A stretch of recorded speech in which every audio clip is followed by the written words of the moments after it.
Halo semuanya, selamat datang. Kali ini kita bakal jalan-jalan sedikit nih, tapi perjalanannya kosmik. Kita mau kenalan lebih dekat sama tetangga-tetangga kita di luar angkasa. Fokus utamanya ketiga jagoan yang paling kita kenal, bumi, matahari, sama bulan. Udah siap? Yuk, langsung kita mulai aja. Oke, kita mulai dari sesuatu yang, spektakuler banget. Bayangin deh, pertunjukan cahaya di langit malam. Ini fenomena yang mungkin pernah kamu lihat sendiri ya kan? Dari halaman belakang rumah mungkin? Sesuatu yang udah bikin manusia terpukau dari zaman dulu kala. Pertanyaannya, pernah nggak sih kalian lihat hujan meteor? Tahu kan kilatan-kilatan cahaya yang tiba-tiba melesat cepet di langit gelap? Kelihatannya sih sering ya, tapi setiap kali lihat pasti takjub. Nah, sebenarnya apa sih itu? Jadi gini, yang sering kita sebut bintang jatuh itu sebenarnya bukan bintang sama sekali. Yang kita lihat itu bukan batunya yang bersinar, tapi jejak api pas batuan dari luar angkasa itu masuk dan kebakar abis di atmosfer kita. Keren ya, kayak ucapan selamat tinggal yang berkilauan dari tamu kosmik kita. Nah, ini nih kenapa hujan meteor itu bisa diprediksi tanggalnya.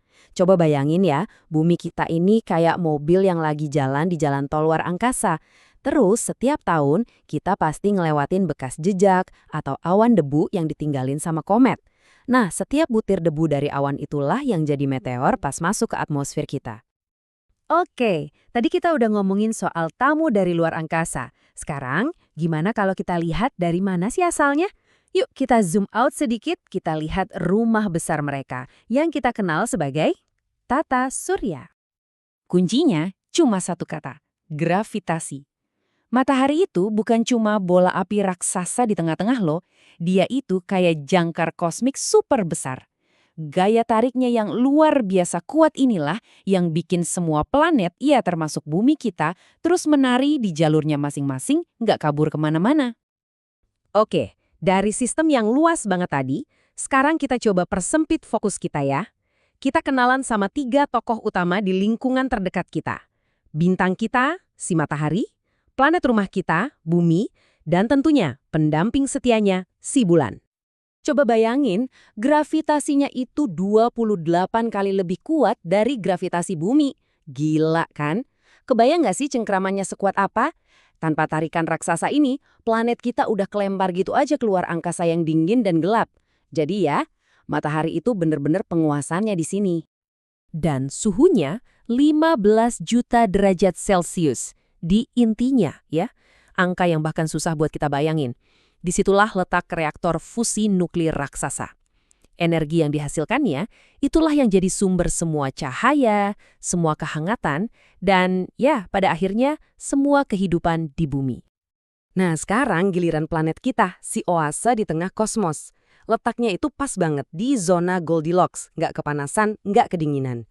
Ditambah lagi kita punya selimut atmosfer yang melindungi kita, dan lautan air yang melimpah. Udah kayak resep yang sempurna banget buat adanya kehidupan. Berikutnya, bulan. Si pendamping setia bumi. Tapi ada satu hal penting yang perlu diingat. Bulan itu nggak punya cahayanya sendiri. Sama sekali.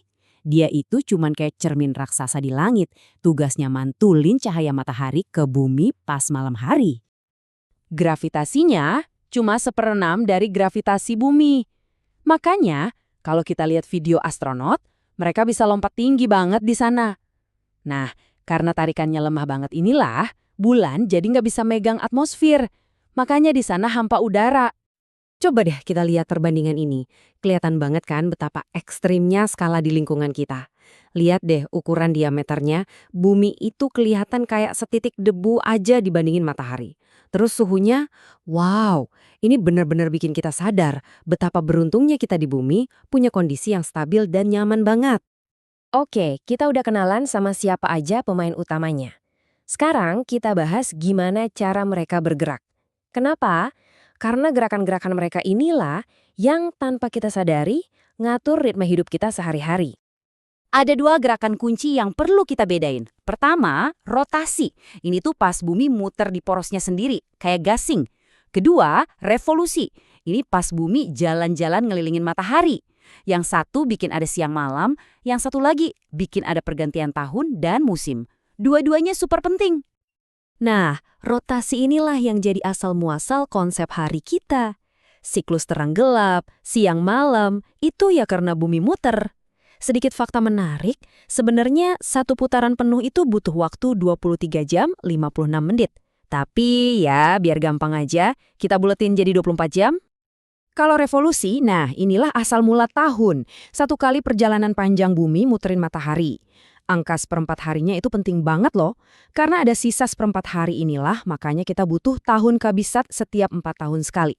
Biar kalender kita nggak berantakan dan tetap sinkron. Sekarang kita balik lagi ke bulan. Kita mau bahas pengaruhnya yang paling kelihatan banget di bumi. Sebuah kekuatan yang dahsyat banget sampai-sampai bisa menggerakkan seluruh lautan di planet kita. Penasaran kan? Jawabannya simple aja, pasang surut air laut. Yap, gerakan bulan yang mengelilingi bumi itulah yang jadi dalang utamanya. Ini tuh kayak tarian gravitasi yang cantik banget antara planet kita dan bulannya. Tapi, tunggu dulu. Mungkin kalian mikir, gimana bisa? Bulan kan kelihatannya kecil banget di langit. Kok bisa punya kekuatan buat narik seluruh samudra? Nah, ini pertanyaan bagus. Jawabannya, sekali lagi, ada di cara kerja gravitasi. Jadi gini, gravitasi bulan itu narik air laut di sisi bumi yang paling dekat sama dia. Akibatnya, airnya jadi kayak menggembung atau menonjol gitu. Nah, ini yang kita sebut pasang naik. Uniknya, di sisi bumi yang paling jauh dari bulan, terjadi juga tonjolan yang sama. Makanya kita mengalami 2 kali pasang naik setiap hari. Terus air yang di antara 2 tonjolan tadi gimana? Nah, karena airnya ketarik ke arah tonjolan-tonjolan itu, area di tengah-tengahnya jadi surut. Permukaan airnya turun. Dan siklus pasang naik pasang surut ini terus berulang. Ngikutin perjalanan bulan mengelilingi bumi. Jadi nanti kalau kalian lagi lihat matahari terbit atau lagi di pantai dengerin suara ombak, coba deh ingat-ingat. Semua itu adalah efek langsung dari tarian kosmik raksasa ini. Dan ini bikin kita mikir ya, kira-kira hal apa lagi ya di sekitar kita yang ternyata dibentuk oleh kekuatan-kekuatan yang datangnya dari jutaan kilometer di luar sana?